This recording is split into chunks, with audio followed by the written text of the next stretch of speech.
a doutora Lília, ela é professora, né, do Departamento de Pediatria, e agora é a nossa mais nova livre docente. Então, a gente agradece muito, né? E o tema que a doutora Lília vai apresentar é um tema extremamente importante, né? Que é o papel do pediatra na prevenção do suicídio. Então, muito obrigada, doutora Lília, agradeço a doutora Marluce e os demais também que estão aqui. Hoje, como está tendo concurso de livre docência, a frequência está um pouquinho menor, mas eu acredito que a aula lá deve estar acabando, e aí as pessoas começam a entrar. Então, daqui a pouquinho está todo mundo aí, viu, Lília? Bom, muito obrigada pela presença de todos. É um prazer estar aqui sempre falando alguma coisa, né? Todo ano a gente acaba vindo um dia para compartilhar alguma coisa. E esse ano a Ângela pediu para a gente falar um pouco sobre esse tema, né? Qual que é o papel do pediatra na avaliação do segmento de pacientes com depressão, autoagressão não suicida e suicida? Então, eu só vou falar um pouco sobre a autoagressão não suicida, que é um tema que é mais novo para a gente, né? Esse termo tem, acho que uns 10 anos, mais ou menos, né? Bom, então, o que é uma autoagressão não suicida? É um ato de causar dano a si mesmo, auto-infringindo lesão física ou se colocando em situação de risco ou de negligência. Então, ele inclui várias formas, né? Cutting, arranhar, beliscar, queimar a pele com isqueiro ou cigarro, água fervendo, overdose de drogas e medicamentos, amarrar ligaduras no pescoço, se bater em outras superfícies e puxar o cabelo. O DSM-5 retirou os atos culturalmente aceitos, mas que podem levar à autoagressão física ou psicológica, como fumar, uso de drogas recreativas, uso excessivo de álcool, tatuagem, piercing e modificações corporais. Mas, muitas vezes, isso é um ato de autoagressão mesmo. A prevalência da autoagressão no suicídio ela é muito variável, ela varia de 5% até 46%. É mais comum nas meninas, dos 12 aos 14 anos, e ela sempre indica a presença de um sofrimento emocional e poucas estratégias para regulação emocional das pessoas. E a autoagressão é muitas vezes usada para alívio desse sofrimento ou preenchimento do vazio. Então, a dor emocional é tão grande que, às vezes, a dor física faz com que você se distraia dessa dor emocional. Ou você acha que que não existe, você tem que se reafirmar que você está viva se autoagredindo. E a autoagressão não suicida, ela está fortemente associada a algum sofrimento emocional, seja bullying, depressão, e tem um maior risco de comportamentos suicidas. Então, muitas vezes, essa autoagressão não é suicida, não tem a intenção inicial de se matar, é mais para aliviar o sofrimento. Mas, muitas vezes, nesse processo, a gente já teve pacientes que foi para uma ATS, né? Se cortou, mas aí se cortou mais fundo, quando viu, precisava de 15 pontos no braço. E qual a prevalência das doenças mentais na adolescência, né? Estima-se que em torno de 30% dos adolescentes brasileiros têm algum transtorno mental, né? Tanto no sexo masculino quanto no feminino. É mais frequente nas meninas, né? Então, geralmente os meninos fazem transtornos externalizantes, né? Transtorno de conduta, e as meninas fazem transtornos internalizantes, depressão e ansiedade. E esses transtornos mentais aumentam com a idade, né? Vai de 28% nas meninas aos 12 anos para 44% aos 17, e nos meninos de 18% aos 12 anos para 27% aos 17 anos. O PENSE 2019 indicou que 5% dos escolares de 13 a 17 anos relatam autoagressão. Esse número é até muito baixo, né, pelas estatísticas, provavelmente é um pouco maior. 41% se sentiam irritados ou nervosos, 31% referiam sentimentos de tristeza na maioria das vezes ou sempre, e 21% referiam que a vida não valia a pena ser vivida na maioria das vezes ou sempre nos últimos 30 dias. E aqui a gente põe o que mata os adolescentes no Brasil, né? Então, isso aqui são óbitos por dia. Então, 64 adolescentes perdem a vida por homicídio, né? É a primeira causa de morte do adolescente brasileiro, principalmente de 15 a 19 anos, principalmente homens negros, 80% dos que morrem são negros. Então, é uma dizimação da juventude brasileira. A estimativa é que nos últimos 5 anos, em torno de 333 mil adolescentes morreram. A segunda causa de morte é acidente de trânsito, a metade, em torno de 30 jovens por dia.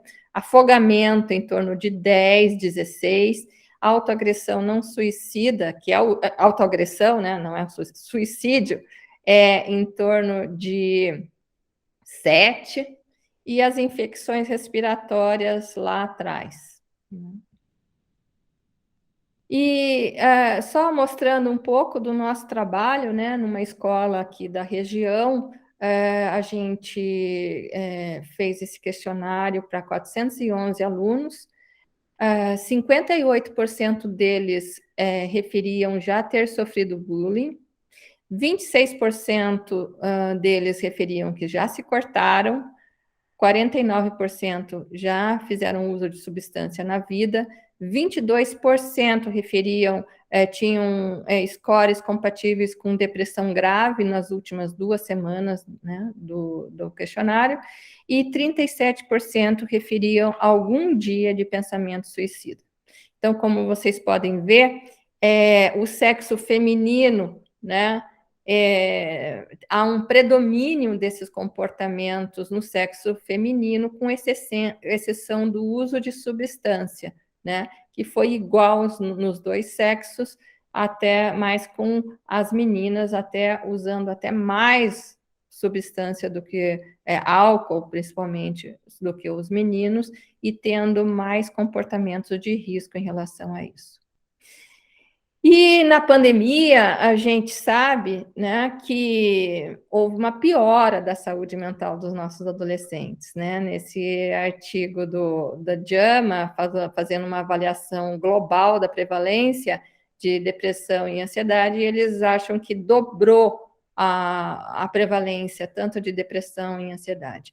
E a estimativa é que no mundo, 1 em 4 adolescentes está tendo sintomas depressivos, e 1 em 5 adolescentes está tendo sintomas de ansiedade grave. E quais são os fatores de risco associados à saúde mental na adolescência?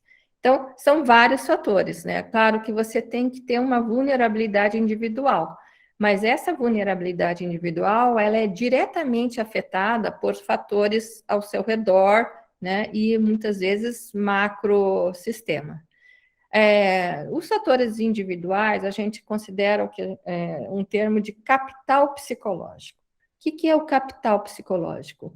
É a sua resiliência, a sua esperança, o otimismo e a eficácia, a autoeficácia, né? Então, esses fatores são fatores protetores de doenças mentais, de transtornos mentais.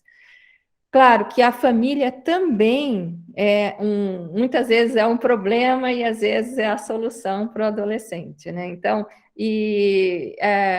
a saúde dos membros da família, então, presença de doença mental, presença de pobreza, né? Então, tem uns estudos interessantes que pobreza faz você perder 14 pontos de QI, né?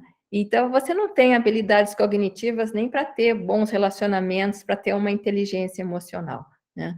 Há um risco maior também em famílias uniparentais, né? Que o estresse é maior quando você é sozinha tentando ser responsável pela sua família. A escola também é muito importante, né? O ambiente escolar, ele vai afetar diretamente a saúde mental dos alunos, né? Então, a qualidade dos relacionamentos, o que a gente chama de clima escolar, né, que são vários fatores, não apenas de questões pedagógicas, mas questões de violência, a questão de regras, a questão das relações humanas. E o vínculo com o professor-aluno também é super importante. A comunidade também vai interferir na saúde mental, né? Então, a infraestrutura, se tem área de lazer, se tem parques, inclusive a questão de área verde já foi mostrado que é super importante para a saúde mental das pessoas. E, claro, né, ao macrosistema, né, cultural e político, né? Um ambiente de desigualdade social, desigualdade de gênero, questões econômicas que vão afetar as pessoas de forma direta ou indireta, a cultura patriarcal, né, as políticas públicas, tudo isso vai influenciar na saúde do adolescente. E quais são os adolescentes mais vulneráveis, né? A gente sempre tem que olhar essas 3 questões na adolescência. Adolescentes com experiências adversas na infância, adolescentes não heteronormativos e os adolescentes com doença crônica. Então, o que são experiências adversas na infância? São várias manifestações de violência própria ou do ambiente, como abuso emocional, físico e sexual, negligência emocional ou física que a criança e o adolescente está sofrendo, associado a desafios do ambiente doméstico, como violência contra a mãe, né, uso de substância de algum membro da família, doença mental de algum membro da família, separação ou divórcio e alguém preso. Então, aqui você vê nesse círculo, né, nesse estudo do CDC, que apenas 36% dos indivíduos relatavam nenhuma experiência adversa na infância. Então, experiência adversa na infância é muito comum. Nesse estudo, 64% dos participantes tinham alguma experiência adversa na infância, né? E com uma parcela relativamente grande tendo várias experiências adversas na infância. E qual é o mecanismo associado a doenças mentais, a comportamentos de risco com a experiência adversa na infância? Então, esse ambiente, né, esse é um ambiente cultural em que o indivíduo está inserido, ele vai ter o que a gente chama de traumas históricos, né? Então, são aquelas experiências de que vai passando de geração em geração como um trauma, que é internalizado e personificado de forma geracional, né?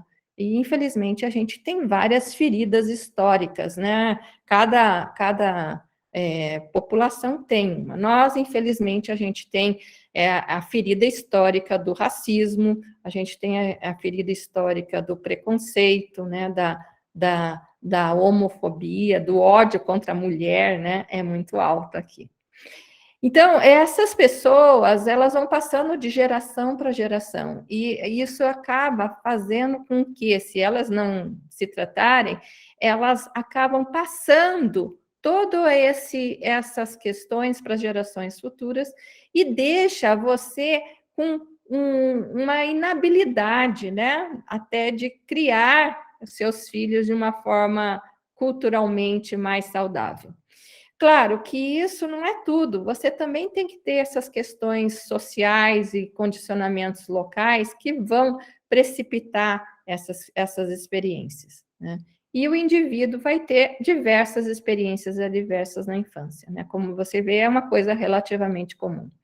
Essas experiências adversas na infância vão ativar circuitos primitivos de fuga, né?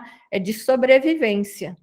E uma vez que você está com o cérebro ativado, esses circuitos, você não tem a disponibilidade para outros desenvolvimentos cognitivos, né?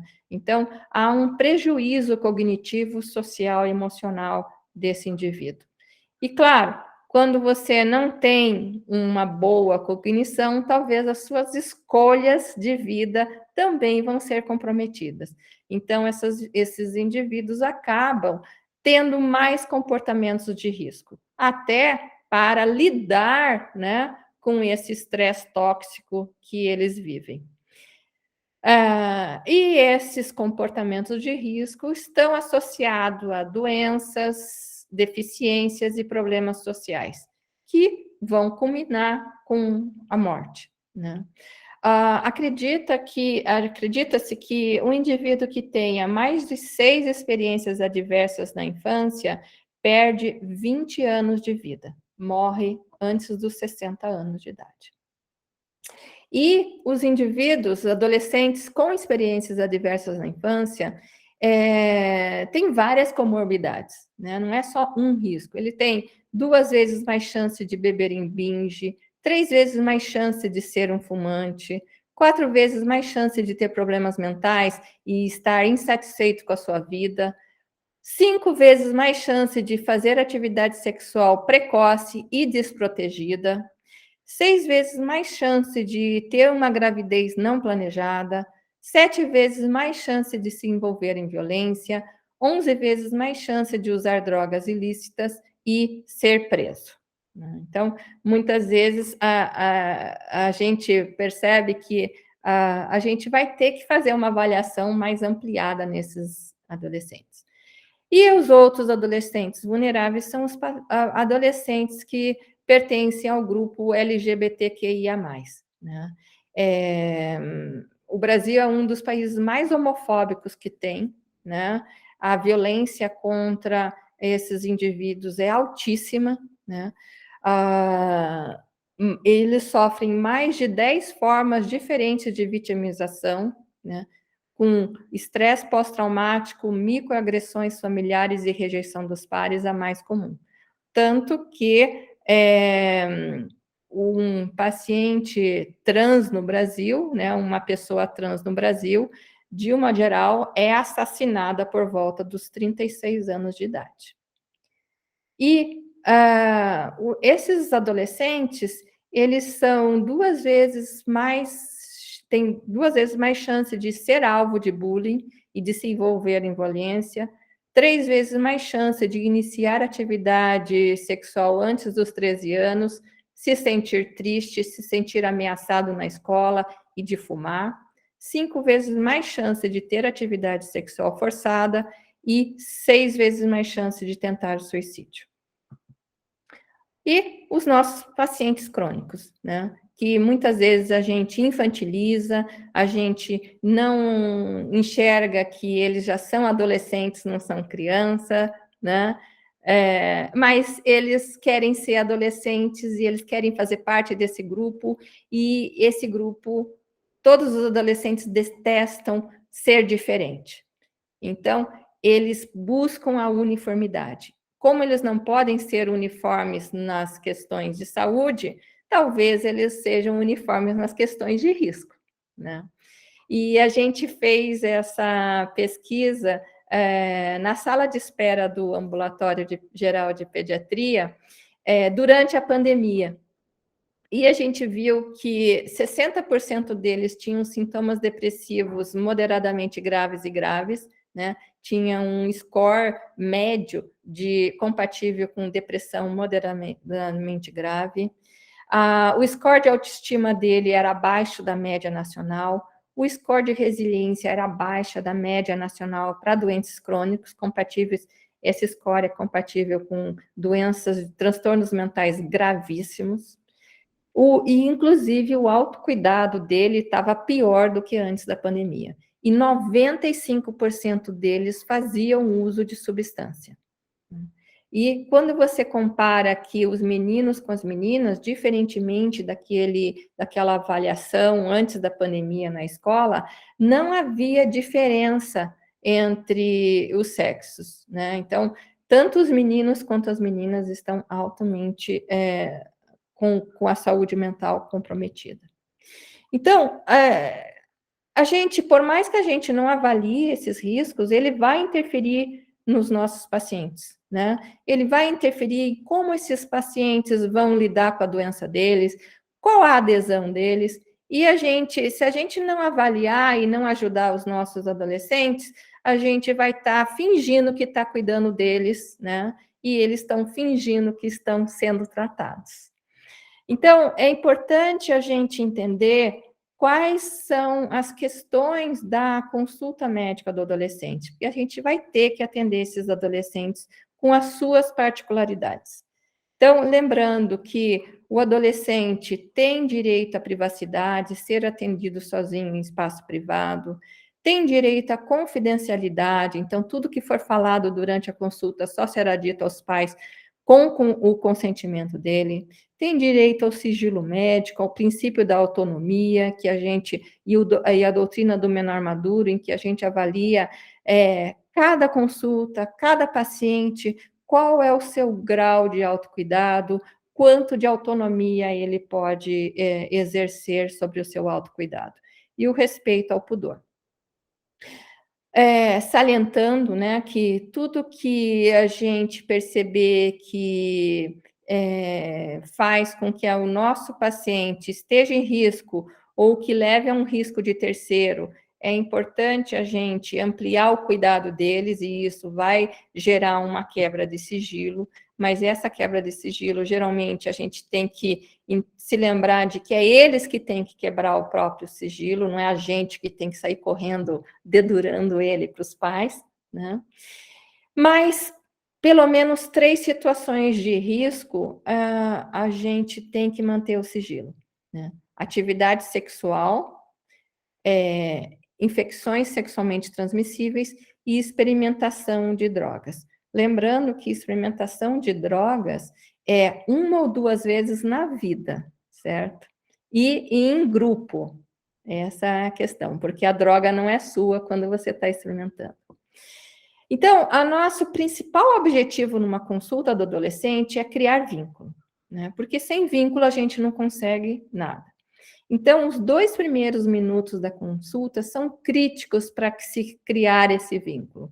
Então, vai posicionar o paciente num lugar que facilita a conversa, você vai se apresentar e sempre perguntar como ele gostaria de ser chamado, e a partir daquele minuto, você vai usar aquele vocativo que ele quer ser chamado, mostrar interesse nele, gastar algum tempo conversando sobre alguma coisa que ele goste, né? E somente depois desses 2 minutos que você vai focar nos problemas médicos. É importante explicar como vai ser a consulta, que você vai conversar sozinha com ele, né? E que tudo que for dito não vai ser contado para os pais, a não ser que a gente perceba um risco para ele, para uma outra pessoa, né? E a partir daquele momento fazer perguntas para ele. E muitas vezes a gente tem que mandar o pai ficar quieto, né? Ah, não, espera um pouquinho, vamos ver, eu preciso que ele responda as coisas. E se você quer a permissão, quer a opinião dos pais, peça uma permissão para o adolescente, perguntar para ele, eu posso conversar com seu pai? Eu posso perguntar para ele a opinião dele? Mas a gente sempre evita de conversar sozinho com os pais, porque isso pode gerar uma quebra de vínculo. Ele pode achar, o adolescente pode achar que você vai estar contando as coisas para o pai. E na avaliação de risco somente com adolescente, a gente usa como parâmetro norteador o REDS, né, que é esse acrônimo para habitação dinâmica familiar, escola e trabalho, então como é que está na escola, se tem bullying, se não tem, qual que é o interesse, atividades, né, atividade de lazer, esporte, o que faz no seu tempo livre, alimentação, preocupação com peso. Drogas, a gente sempre usa o CRAFT, né? Que a gente não vai falar aqui porque é uma aula mais específica, mas quando vocês passarem, né, no ambulatório, ou eu posso fornecer a literatura. Lembrar que as questões de sexualidade, o adolescente está descobrindo a sua sexualidade. Então, eles podem testar identidades sexuais homo ou heteroafetivas. E a gente sempre tem que cuidar para não assumir a heterossexualidade do paciente. Sempre perguntar de forma neutra. Já teve relacionamento? Se tivesse que ter relacionamento, seria com um menino ou com uma menina, e conversar sobre as questões que você acha que é importante para ele, né? Métodos contraceptivos, masturbação, namoro. Questão de sono, né? Sono é super importante na adolescência. O hormônio de crescimento é produzido na fase 4 do sono. Para você estudar, para você reter a memória, tem que ser. Você precisa do sono, né? Para passar da memória imediata para a memória permanente. E a questão de suicídio e segurança, a gente vai vai avaliar os sintomas depressivos pelo PHQ-2 e o PHQ-9, que a gente vai discutir mais na frente, e sempre discutir projetos de vida. Então, quando a gente pensa na promoção do cuidado no adolescente, a gente vai precisar de instrumentos, né, para o rastreio. Não use perguntas da sua cabeça, né? A gente sabe que o médico tem um viés, né?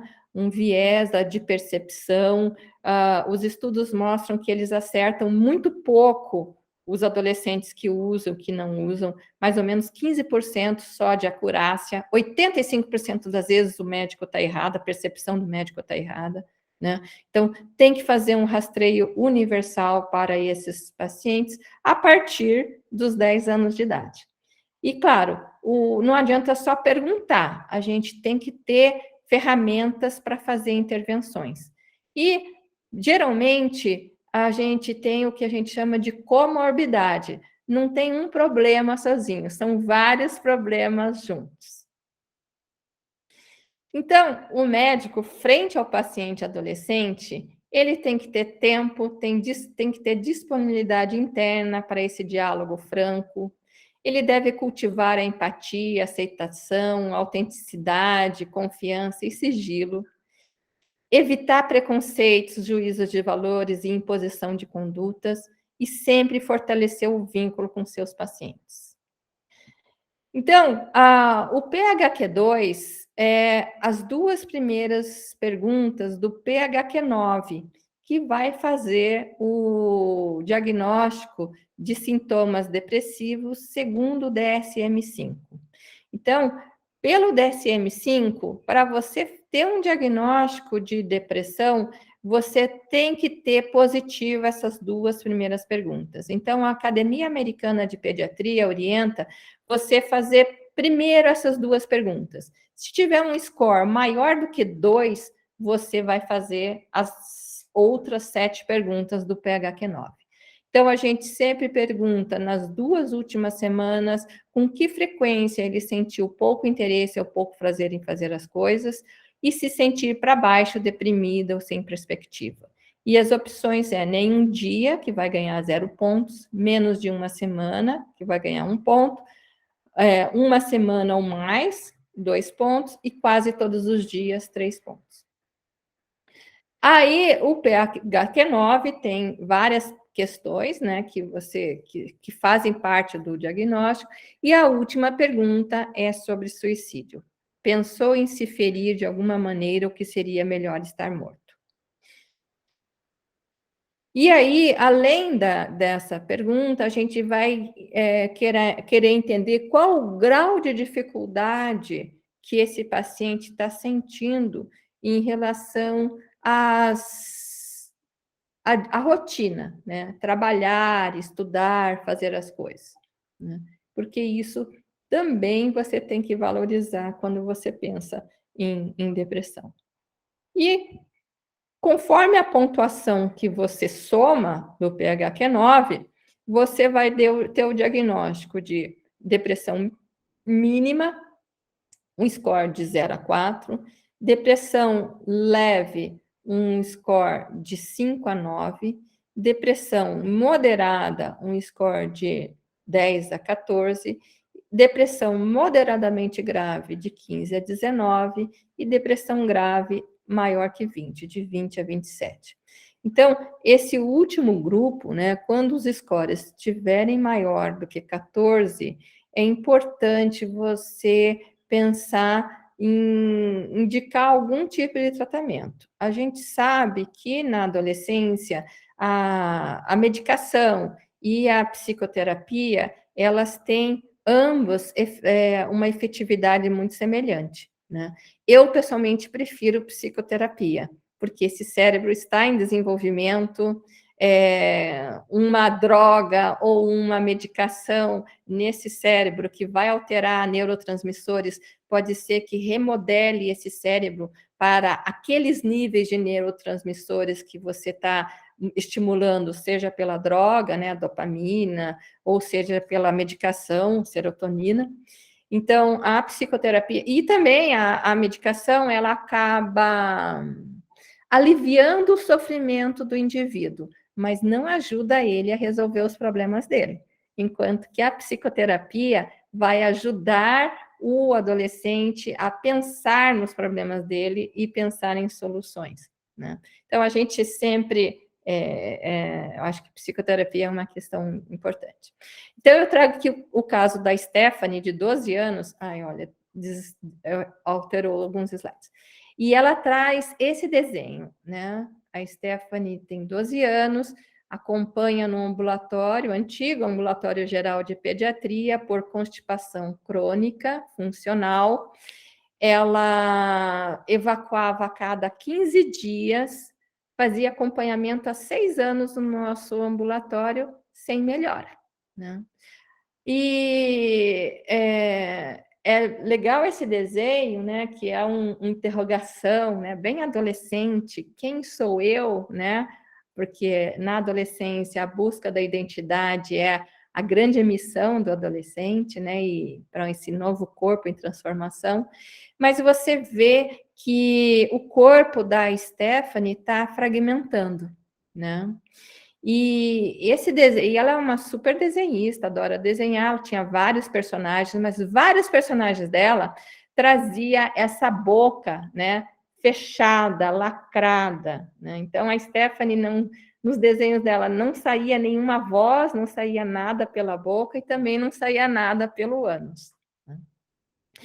E numa das consultas de retorno da Stephanie, um aluno resolveu fazer uma consulta de adolescente com ela, né? Resolveu conversar sozinha com ela, fazer o PHQ-9, e realmente o PHQ-9 dela era 25, mais ou menos, né? E a história da Stephanie é que ela morou com os pais até os 3 anos lá no Mato Grosso, daí esses pais se separaram, trouxeram ela para morar com a avó aqui em Campinas e continuavam morando lá no Mato Grosso, né? E a Stephanie tinha uma dificuldade muito grande de relacionamento, tanto com a avó e com o tio, né? Se sentia julgada, se sentia criticada por essa avó.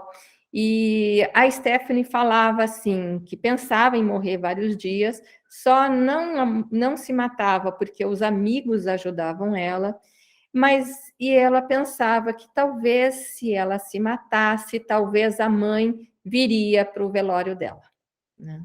E esse desenho aqui do lado é um desenho que o predileto dela, então aqui está triste, né? Tem aqui uma coisa que foi cortada aqui, que mostra um curtir, né? Daquelas páginas de Facebook, enlouquecendo, e quando ela está no cadáver, né? A manifestação que amei, né?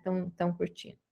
Então, a gente conversou com a Stephanie, conversou sobre essas questões, né? O quanto que essa constipação, essa doença, ela não estava usando como arma para chamar a atenção dessa família, né? Que ela já sabia o que tinha que fazer e não fazia, não se cuidava, né? E a gente marcou uma consulta para uma semana no ambulatório de adolescentes. E a Stephanie chega com esse desenho, né? Vocês podem ver aqui canos, canos, canos, né? esse pescoço dela, assim, movimentando, né? Parece que tem um movimento aqui, a gente sabe que quando a gente fala, a gente vibra o pescoço, né? E uma torneira saindo pela boca, saindo sangue, né? E o quanto que não é emblemático. E ela voltou evacuando em dias alternados, né? Então, o quanto que o apoio emocional, o suporte emocional que ela teve não foi importante para que ela tivesse uma melhora clínica também da doença, né? E ela foi para psicoterapia, não precisou de medicação e até recebeu alta esses tempos da psicoterapia. Então, a gente tem que acreditar que nada na vida é estanque, né? A gente tem uma coisa no cérebro chamada plasticidade. Então, a gente pode mudar, a gente pode reconstruir circuitos cerebrais, a gente pode exercitar habilidades cognitivas e a resiliência. E é um papel do pediatra também ajudar o paciente a fazer essas coisas. Então, a gente sempre não apenas faz o rastreio, mas faz uma prevenção universal, né? A gente valoriza o autocuidado, as opiniões e as emoções dos pacientes, ouve muito eles, né? Estimula a autoestima e o projeto de vida, estimula sempre hábitos saudáveis e melhora do estilo de vida, e a gente sempre faz intervenção breve para os comportamentos de risco. Então, os estudos mostram que se o pediatra, se o médico gasta 2 a 3 minutos falando sobre aquele comportamento de risco, o paciente fica protegido por 3 a 6 meses. Então, a gente não é a eficácia, né? Não é tão alta assim. Tem medidas muito mais eficazes do que o médico, mas é a única arma que a gente tem. E tem a seu valor, tem a sua eficácia. Naqueles pacientes que têm depressão e autoagressão não suicida, a gente tem que fazer uma prevenção seletiva, né? Intervenção breve. Geralmente, esses pacientes, eles fazem uso de álcool. A gente sabe que o álcool, ele aumenta a impulsividade dos pacientes, piora os sintomas depressivos e põe ele mais em risco de depressão, então, de suicídio. Então, a gente tem que fazer uma intervenção breve para aqueles que fazem uso de substância, né? Conversar sobre os sentimentos, emoções e pensamentos, né? A gente sempre conversa sobre, porque né, sempre tem muitos pensamentos negativos, e a gente fala, esses pensamentos dizem a verdade? Você tem que obedecer esses pensamentos, né? E indicar sempre psicoterapia e considerar encaminhar para o serviço de psiquiatria, né? Porque você vai fazer segmentos mais precoces para ele, então esses pacientes que a gente, nos primeiros dias, a gente faz o diagnóstico de depressão, eles voltam de semana em semana ou de 15 em 15 dias, a gente acompanha por um tempo, né? E somente depois, quando a gente vê que eles têm pouco recurso para lidar com o sofrimento, pouca a rede de apoio, a gente encaminha para a psiquiatria. Muitos deles respondem a essas intervenções, caem o PHQ-9 e faz com que a gente consiga fazer um acompanhamento antes, né, sem a necessidade de encaminhar para a psiquiatria. E naqueles que realmente já têm sintomas depressivos graves, que já estão usando medicação e que na consulta você sente que estão desesperançosos, sem energia, assim, querendo entregar os pontos, né? Você sente que o paciente está em crise suicida. Então, nesses pacientes, a gente né, tenta trabalhar sempre em colaboração com o psiquiatra, mas a gente tem que fazer alguma coisa, e essa alguma coisa é uma intervenção para a crise suicida. O que eu ia falar sobre a questão de... autoagressão não suicida geralmente são pacientes que têm mais recurso, mas que por algum momento estão desestruturados. Nem necessariamente eles têm depressão.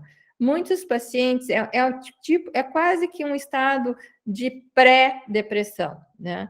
E a gente tem visto que, sim, geralmente tem um sofrimento emocional grande, geralmente associado à escola. Mas quando você escuta o sofrimento desses pacientes, geralmente meninas, conversa, contextualiza essas questões sobre controle, culpa e medo, e tenta pensar em soluções para os problemas deles, né? E estimula hábitos saudáveis, rapidamente esses pacientes melhoram, né? E é muito comum eles melhorarem em uma consulta, eles já voltam dizendo que não se cortaram. E mesmo os pacientes depressivos que estão fazendo cutting para lidar com o sofrimento, quando eles sabem que eles vão voltar toda semana para você, ou a cada 15 dias, que você vai estar ali para ajudar eles param esse ato de autoagressão, né? Mas quando você percebe que o seu paciente está muito mal e que se você mandar para o pronto-socorro, o psiquiatra vai talvez adicionar uma medicação, mas que isso provavelmente não vai fazer com que ele não tente uma TS na próxima semana, é importante você dar mais recurso para ele lidar com os problemas dele. E aí entra o que a gente chama de plano de segurança na crise suicida. Então, esse plano de segurança é um plano com evidência científica de que ajuda os pacientes, fornecendo uma série de estratégias e recursos que eles podem usar se os pensamentos suicidas voltarem, né? E a gente geralmente escreve o plano para eles, deixa uma cópia no prontuário e entrega um plano para eles terem isso na mão. Então, é importante que a intervenção ocorra logo após uma avaliação de risco de suicídio, quando você vê que a coisa está iminente, né?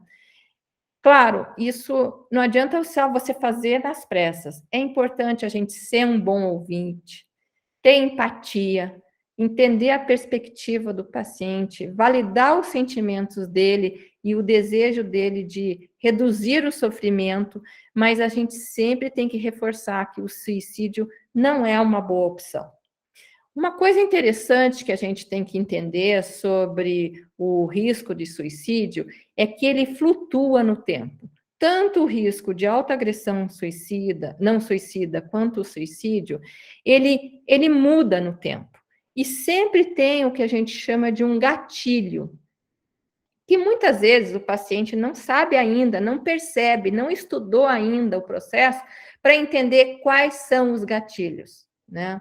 E quais são os sinais de alerta que o paciente tem que aprender, que quando tem esses sinais, pode ser que ele tenha maior risco, perigo de agir e terminar a sua vida, né? Mas isso é um contínuo de tempo. Esse risco começa o gatilho, esse risco vai aumentando, até que tem assim, um pico em que realmente, nessa situação, há uma grande chance do paciente agir, né?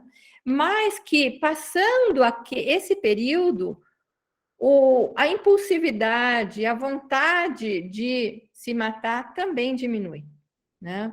Então, muitas vezes, assim, se você interrompe aqui, então a pessoa estava indo se matar, de repente tem um telefonema que distrai ele atende o telefone, quando ele vai terminar o telefone, ele vai perceber, nossa, ele já caiu desse coisa, já está aqui num outro extremo de tempo. Então, sabendo disso, a gente ajuda, junto com o paciente, a gente tenta ajudar ele a definir o que ocorre antes, o que ocorreu durante e o que ocorre após a crise suicida recente.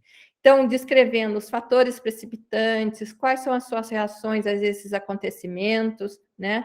Para ajudar o paciente a entender a identificar os sinais de alarme e quais são os gatilhos que vão estar atentos, né? Então, o primeiro passo nesse plano suicida é reconhecer os sinais de alarme de uma crise suicida iminente. Então, tem que ajudar o paciente a pensar o que é que acontece. Eu briguei com alguém, eu pensei em alguma coisa, que pensamento que houve?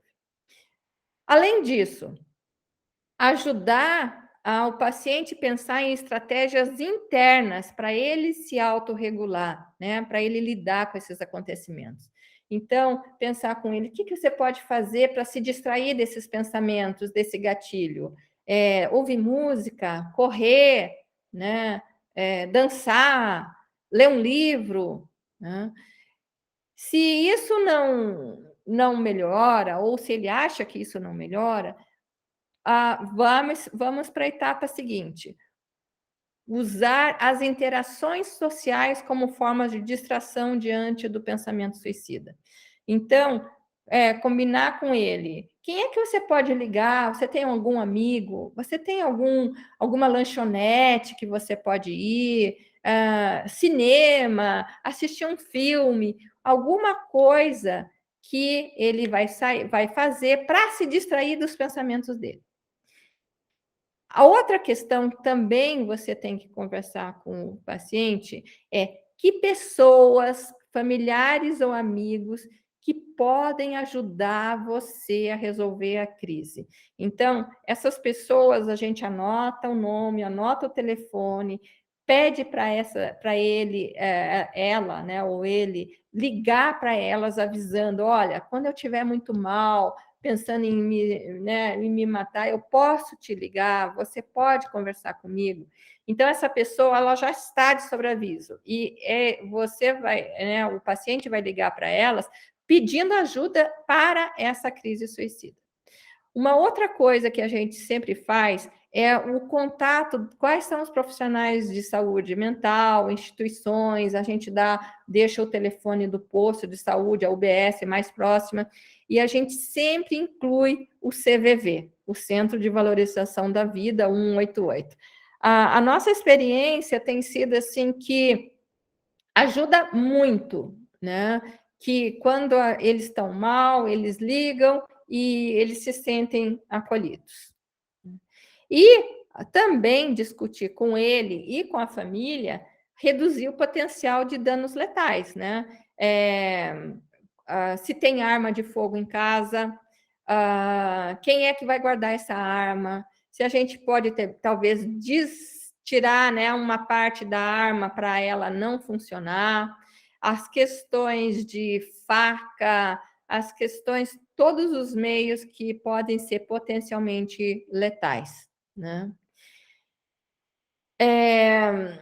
E aí, claro, esse paciente vai ter que voltar mais próximo para você estar acompanhando.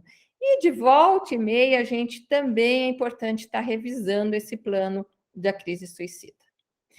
Bom, então, a gente entende que cuidar dos nossos adolescentes, né, dando suporte, não apenas à saúde física, mas também mental e social, vai permitir o crescimento pleno deles como cidadão, né?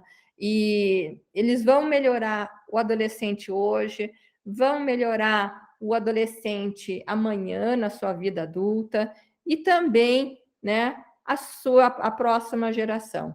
E tudo isso é fundamental para a melhora da nossa sociedade. E sempre, né, temos que lembrar que o médico tem um papel efetivo na prevenção de comportamentos de risco na adolescência, e uma visita adicional aumenta significativamente a eficácia da sua intervenção. Obrigada.